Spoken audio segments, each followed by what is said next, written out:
नमस्कार साथियों, आप देख रहे हैं मिलर एजुकेशन। सबसे पहले तो रीट 2025 की तैयारी कर रहे सभी साथियों को भविष्य के अध्यापक बनने की मेरी ओर से हार्दिक बधाई हो, हार्दिक शुभकामनाएं हो कि आप सभी इस 2025 की जो रीट की वैकेंसी है इसमें सभी आप अपना जो लक्ष्य है वो हासिल करें। ठीक है, अब अपन शुरुआत करते हैं आज की क्लास की, आज के वीडियो की। तो इसमें अपन साइकोलॉजी से संबंधित क्वेश्चन देखेंगे और सारे के सारे जो क्वेश्चन है वो इम्पोर्टेंट क्वेश्चन रहने वाले हैं। साथ ही साथ एक जानकारी और आपको दे दूं, आप हमारे टेलीग्राम ग्रुप से भी जुड़ सकते हो। टेलीग्राम ग्रुप पे साइकोलॉजी, साथ ही साथ शिक्षण विधियाँ, हिंदी आदि जो विषय हैं उनकी क्विज़ है वो डेली मिलती है। तो आप हमारे टेलीग्राम ग्रुप को ज्वाइन करना ना भूलें। टेलीग्राम ग्रुप का जो लिंक है वो इस वीडियो के डिस्क्रिप्शन में तो नहीं मिलेगा, परंतु जो चैनल पेज है, चैनल पेज के ऊपर आपको डिस्क्रिप्शन में उसका मिल जाएगा लिंक। ठीक है, अब अपन शुरुआत करते हैं आज के पहले प्रश्न की। तो आज का फर्स्ट क्वेश्चन है, निम्न में से कौन सा कथन विकास के बारे में सत्य नहीं है। मतलब विकास के बारे में जो कथन दिए गए हैं उनमें से कौन सा कथन है वो सत्य नहीं है। ऑप्शन ए में है विकास अंत्यक्रिया का फल है। ऑप्शन बी में है विकास एक व्यवस्थित श्रृंखला का अनुगामी है। ऑप्शन सी में है विकास एक व्यक्तिगत प्रक्रिया है। ऑप्शन डी में है विकास विशिष्ट से सामान्य की ओर होता है। और ऑप्शन ई में है अनुत्तरित प्रश्न। तो दोस्तों, विकास की जो विशेषताएं अपन देखते हैं उनमें अपन देखते हैं कि विकास जो होता है वो सामान्य से विशिष्ट की ओर चलता है, न कि विकास है वो विशिष्ट से सामान्य की ओर चलता है। तो ये कथन है वो विकास के संबंध में असत्य है, इसलिए इसका जो राइट आंसर है वो हो जाएगा ऑप्शन डी। अगला प्रश्न देखते हैं, बालकों की सोच अमूर्तता की अपेक्षा मूर्त अनुभवों एवं प्रत्यों से होती है। यह अवस्था है, मतलब है उस अवस्था का नाम बताना है जिसमें जो बालक है उसकी जो सोच है वो अमूर्त विषयों की तुलना में मूर्त अनुभवों और प्रत्यों से होती है। तो वो अवस्था कौन सी है? ऑप्शन ए में है 7 से 12 वर्ष तक।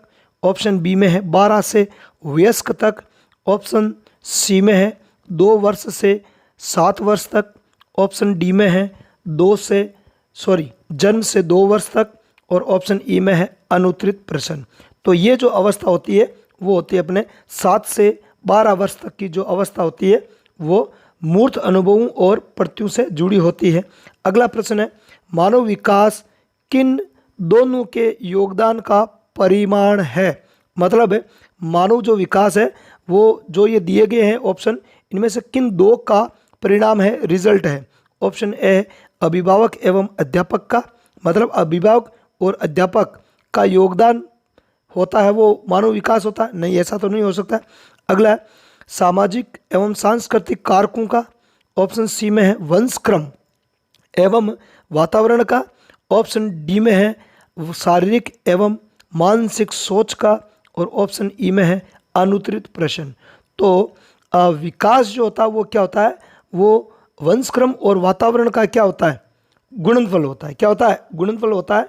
वंशक्रम एवं वातावरण है, इन दोनों का महत्वपूर्ण योगदान होता है विकास में, है ना। वंशक्रम का मतलब जेनेटिक्स, है ना, जो वंशानुगत जो लक्षण होते हैं उनका, और एक जो बच्चे को जो मिलने वाला जो वातावरण है, इन दोनों पर विकास निर्भर करता है। ठीक है, अगला प्रश्न देखते हैं। अगला है, निम्न में से कौन पियाजे के अनुसार बौद्धिक विकास का निर्धारक तत्व नहीं है। मतलब जीन पियाजे के अनुसार बौद्धिक विकास को निर्धारित करने वाला तत्व इनमें से कौन सा नहीं है। ऑप्शन ए है सामाजिक संचरण। ऑप्शन बी अनुभव। ऑप्शन सी संतुलनीकरण। ऑप्शन डी ध्यान। और ऑप्शन ई में है अनुत्तरित प्रश्न। तो इसका जो राइट आंसर है वो हो जाएगा सामाजिक संचरण, क्योंकि अनुभव, संतुलनीकरण और ध्यान ये जो होता है वो बौद्धिक विकास को निर्धारित करने वाले तत्व होते हैं। ठीक है, अगला प्रश्न देखें। अगला है, विशेष आवश्यकता वाले बच्चों को पढ़ाने के लिए निम्नलिखित में से कौन सी व्यूह रचना अधिक उपयुक्त है। मतलब जो विशेष आवश्यकता वाले जो बच्चे होते हैं उनको पढ़ाने के लिए किस प्रकार की जो शिक्षण व्यू रचना है वो सबसे ज़्यादा उपयुक्त रहती है, ठीक है, जिनको विशेष आवश्यकता होती है ना। तो इनमें देखो अपन ऑप्शन ए में देखो, अधिकतम बच्चों को सम्मिलित करते हुए कक्षा में चर्चा करना। ऑप्शन बी, विद्यार्थियों को सम्मिलित करते हुए अध्यापक द्वारा निर्देशन, ठीक है। ऑप्शन सी, सहकारी अधिगम तथा पीयर ट्यूरिंग। पीयर ट्यूरिंग का मतलब है सहपाठियों द्वारा अनुशिक्षण। और ऑप्शन डी में है अध्यापन के लिए योग्यता आधारित समूहीकरण। और ऑप्शन ई में है अनुत्तरित प्रश्न। तो इसका जो राइट आंसर है वो हो जाएगा आपके ऑप्शन सी, सहकारी अधिगम तथा पीयर ट्यूरिंग। सहकारी अधिगम का मतलब जिसमें बच्चे साथ साथ पढ़ते हैं ना, सहपाठियों के द्वारा भी इसमें क्या किया जाता है, अनुशिक्षण दिया जाता है। और जो विशेष आवश्यकता वाले बच्चे हैं उनके लिए यही सबसे ज़्यादा उपयुक्त होता है कि वो अन्य बच्चों के साथ में पढ़े, ताकि उनको अन्य जो बच्चे होते हैं उनसे कुछ हेल्प मिल जाए। अगला प्रश्न है, समस्या के अर्थ को जानने की योग्यता वातावरण के दोषों, कमियों एवं रिक्तियों के प्रति सजगता विशेषता है। किसकी विशेषता है? मतलब समस्या के अर्थ को जानने की योग्यता होनी चाहिए, वातावरण के दोषों को समझने परखने की योग्यता, कमियों एवं रिक्तियों के प्रति सजग होना। तो ये किस प्रकार के बच्चों की विशेषता है? ऑप्शन ए, प्रतिभाशाली बालकों की। ऑप्शन बी, सामान्य बालकों की। ऑप्शन सी, सृजनशील बालकों की। ऑप्शन डी, विकलांग बालकों की। और ऑप्शन ई में अनुत्तरित प्रश्न। तो ये तो आपको पता ही है कि ऐसा जो गुण होता है ना, समस्याओं के अर्थ को जानने की योग्यता वगैरह है, तो ये जो है वो सृजनशील बालकों का लक्षण होता है, ठीक है, या इस प्रकार की योग्यता सृजनशील बालकों में पाई जाती है। तो इसका राइट आंसर है वो हो जाएगा ऑप्शन सी। अगला है, एक लड़की ने फर्श पर कोट फेंकने की आदत डाल ली। लड़की की मां ने उससे कहा कि कमरे से बाहर जाओ और कोट, ये कोट नहीं है, कोट है, कोट को खूंटी पर टांगो। अगली बार लड़की ऐसा ही करती है। ये उदाहरण है। तो ये उदाहरण किसका है? ऑप्शन ए, श्रृंखलागत अधिगम का। ऑप्शन बी, उद्दीपन अनुक्रिया अधिगम का। ऑप्शन सी, प्रति अधिगम का। ऑप्शन डी, समग्र अधिगम का। और ऑप्शन ई में अनुत्तरित प्रश्न। तो इसका जो राइट आंसर है वो हो जाएगा ऑप्शन ए, श्रृंखलागत अधिगम। मतलब इसमें वो हर एक काम स्टेप बाय स्टेप करती है। पहले वो आती है, ठीक है, कोट को उतारती है, कमरे से बाहर जाती है, फिर खूंटी पर टांगती है। तो सारे काम स्टेप बाय स्टेप होते हैं, इसलिए श्रृंखलागत अधिगम का है। अगला है, बाह्य अभिप्रेरणा में समावेशित किया जाएगा। मतलब बाह्य अभिप्रेरणा में कौन कौन सम्मिलित है? फर्स्ट दे रखा आपके प्रशंसा एवं दोषारोपण, सेकंड है प्रतिद्वंदिता, थर्ड में पुरस्कार एवं दंड, और फोर्थ में है परिमाण का ज्ञान, है ना।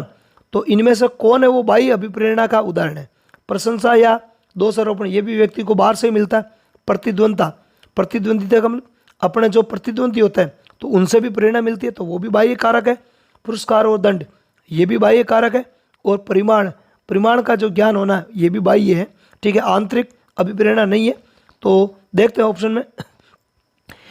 ऑप्शन ए में है 1 और 3। ऑप्शन बी में है 1, 2 और 3।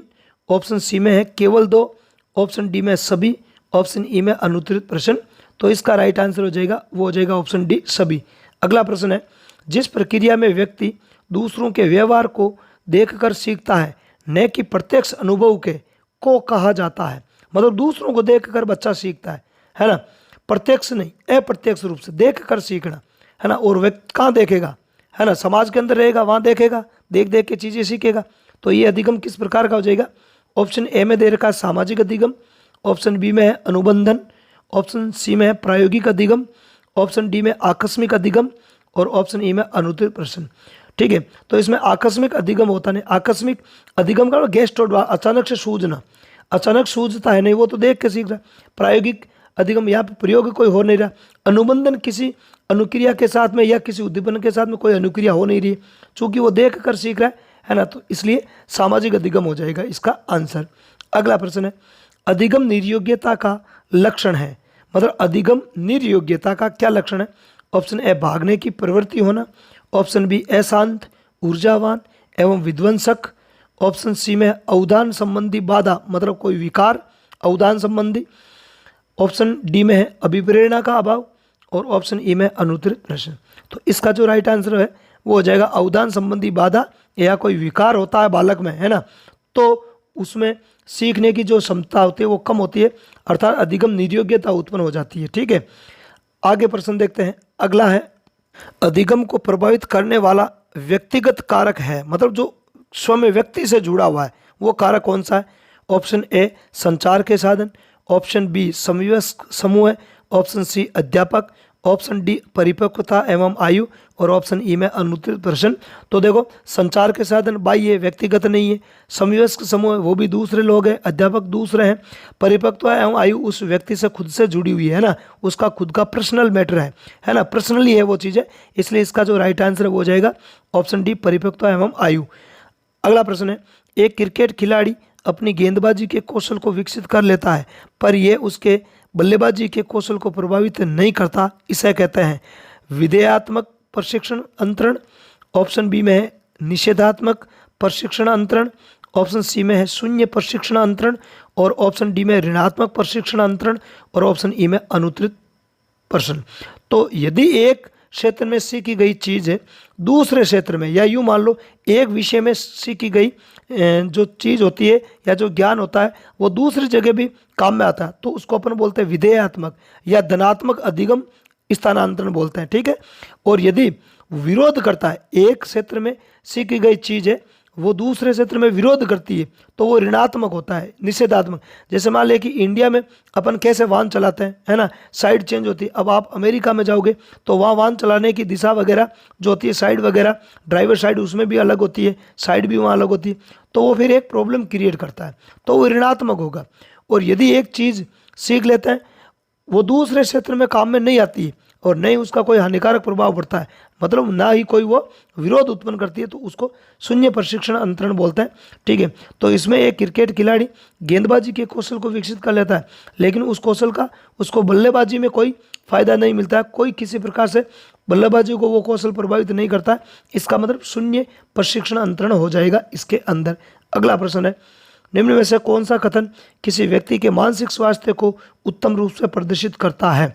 पूर्ण अभिव्यक्ति, संगतिकरण और सामान्य लक्ष्य की ओर निर्देशन। अगला ऑप्शन है मानसिक विकारों का न होना, ऑप्शन सी में है व्यक्तित्व के विकारों से मुक्ति, ऑप्शन डी में है इनमें से सभी, और ऑप्शन ई में अनुत्तरित प्रश्न। तो इसका आंसर हो जाएगा ऑप्शन ए।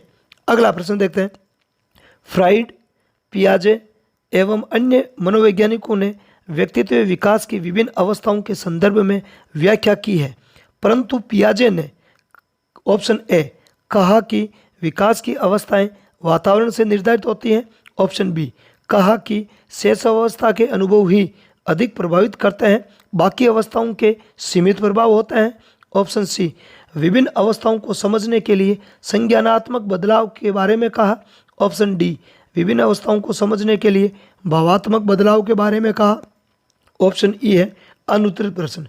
तो मित्रों आपको ध्यान रखना है, जीन पियाजे के नाम आ जाए और संज्ञानात्मक जहाँ शब्द मिल जाए वही उसका आंसर है, वो लगभग है, वो करेक्ट होता है। इसलिए इसका जो राइट आंसर है वो हो जाएगा ऑप्शन सी, विभिन्न अवस्थाओं को समझने के लिए संज्ञानात्मक बदलाव के बारे में उन्होंने कहा था। अगला है, गिलफोर्ड ने अभिसारी चिंतन पद का प्रयोग किसके समान अर्थ में किया है? ऑप्शन ए बुद्धि, ऑप्शन बी सृजनात्मकता, ऑप्शन सी बुद्धि एवं सृजनात्मकता, ऑप्शन डी प्रतिभाशीलता, ऑप्शन ई अनुत्तरित प्रश्न। तो गिलफोर्ड ने अभिसारी चिंतन है वो सृजनशील बालकों के लिए या सृजनात्मकता के लिए ये पद है या ये जो शब्द है वो काम में लिया था। अगला प्रश्न है, निम्न में से कौन सा कथन रुचि के बारे में सत्य नहीं है? इंटरेस्ट, रुचि के बारे में क्या सही नहीं है? रुचियाँ जन्मजात और अर्जित दोनों होती है, बिल्कुल सही है। ठीक है, रुचियाँ समय के अनुसार बदलती रहती है, बिल्कुल। बाल्य अवस्था में होते हैं तो रुचि अलग होती है, किशोर अवस्था में जाते हैं रुचि चेंज हो जाती है, और फिर जब बड़े हो जाते हैं तो रुचियाँ अपनी चेंज हो जाती है। तो रुचि बदलती रहती है, कुछ रुचियाँ जन्मजात होती है और कुछ रुचियाँ अर्जित होती है। ठीक है, जो वातावरण में रहता है तो उस हिसाब से रुचि उत्पन्न होती जाती है। ठीक है, अगला सी है, रुचियाँ योग्यताओं एवं अभिक्षमताओं से संबंधित नहीं होती है, बिल्कुल सही है। जो रुचियाँ होती है वो व्यक्ति की योग्यता और उसकी अभिक्षमता से रिलेटेड नहीं होती, उसका उससे कोई लेना देना नहीं होता है।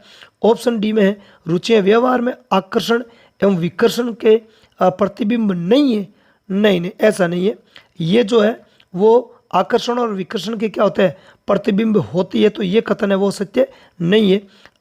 तो इसका आंसर डी हो जाएगा। ठीक है। अगला प्रश्न है, अभिवृत्ति है। अभिवृत्ति क्या है?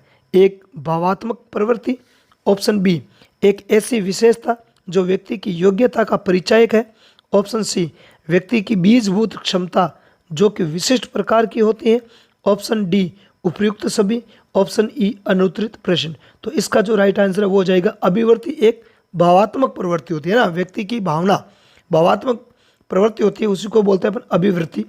अगला प्रश्न है, व्यक्तित्व एवं बुद्धि में वंशानुक्रम की, ऑप्शन ए नाम मात्र की भूमिका है, ऑप्शन बी महत्वपूर्ण भूमिका है, ऑप्शन सी अपूर्वानुमेय भूमिका है, ऑप्शन डी आकर्षक भूमिका है, ऑप्शन ई अनुत्तरित प्रश्न।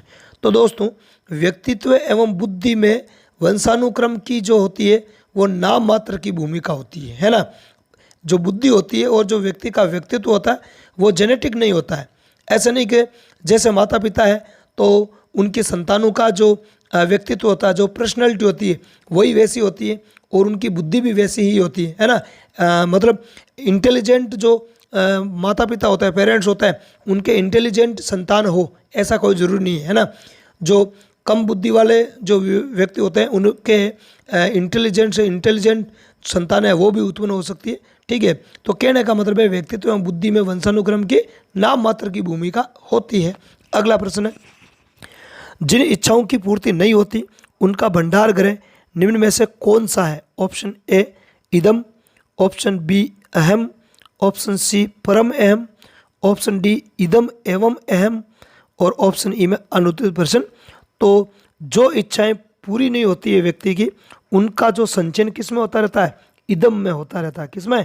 इदम में होता रहता है।